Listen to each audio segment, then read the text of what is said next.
Hello friends, I welcome you to Ezedigwe English language class.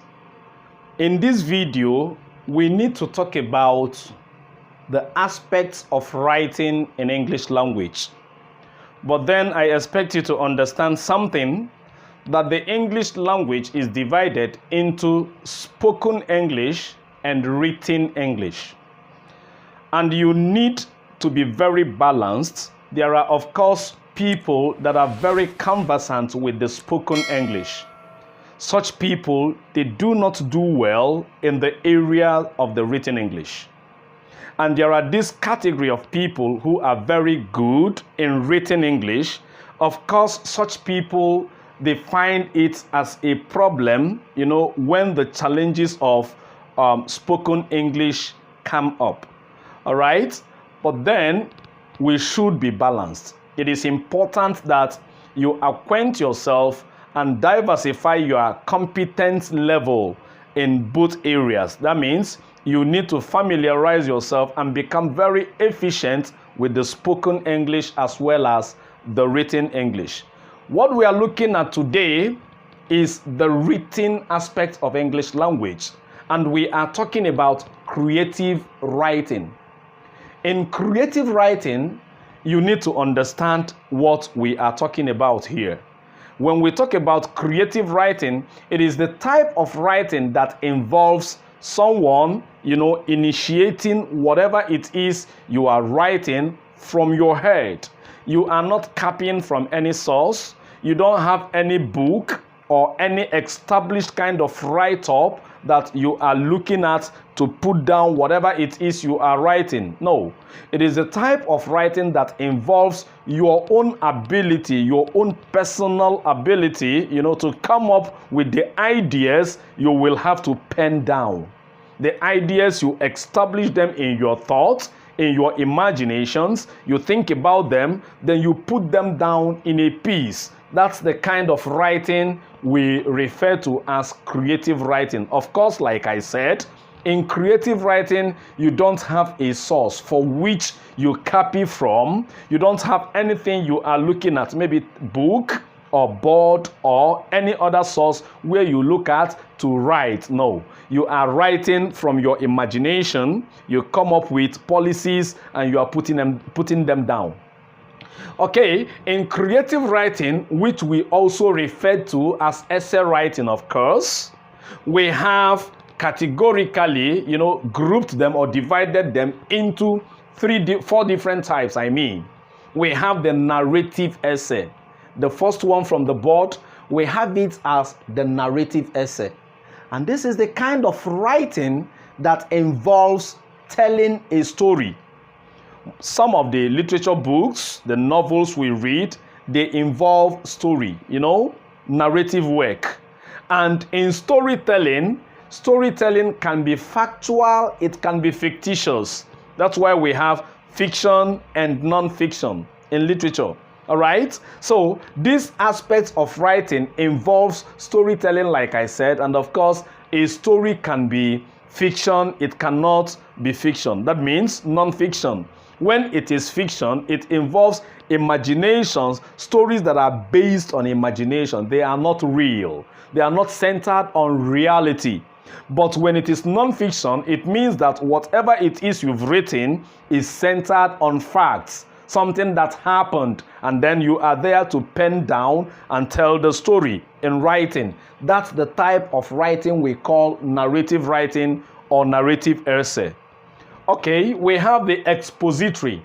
The expository essay is the type of essay where you assume the position of a teacher. Although you are putting something down, it is assumed that whatever it is you are writing and talking about, you are the one who has knowledge of the topic. You are the one who has knowledge of the information, and then you are writing to give out whatever it is to your reader.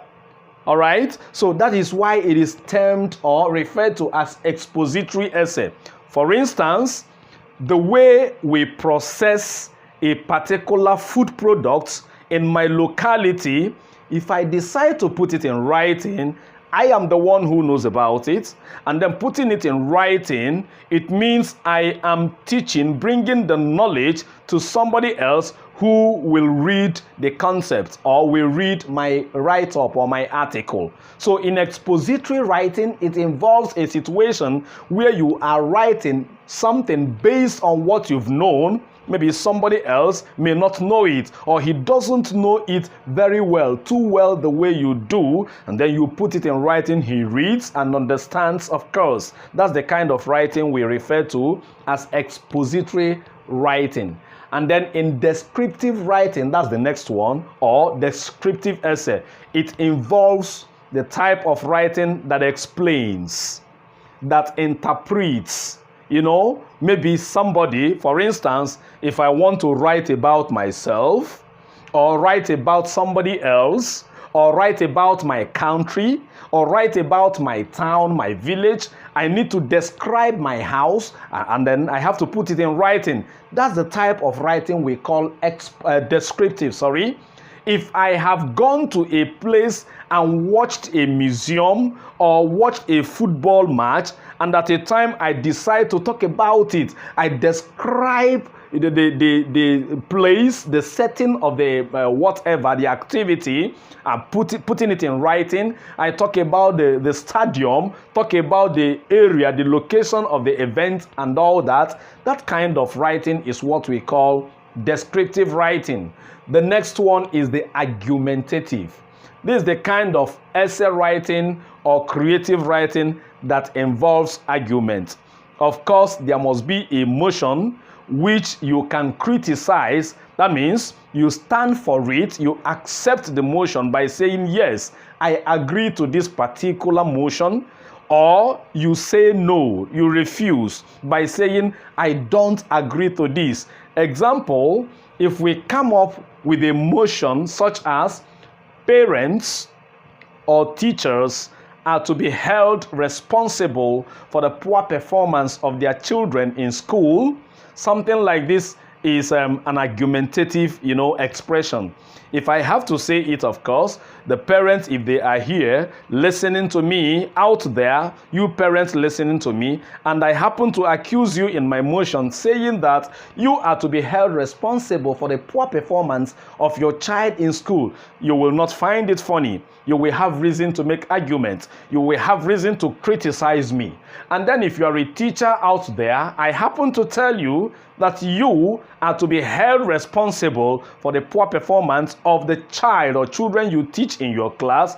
You must have reason to frown to that. You won't have any reason to accept it and swallow such expression, line, hook, and sinker. Of course, you must have to raise a dust of argument. So that kind of expression or writing, if I should pen it down, we look at it or we refer to it as what? Argumentative essay. Now, sequel to all this thing, we also have the letter writing as part of our essay writing. And in the letter writing, we can divide the letter writing into 3 different parts. In letter writing, we have normally the formal letter, which in our next episode, we shall take our time, to talk about all these things, giving them detailed explanations. We have the informal letter as part of the letter writing, and we have the semi-formal letter.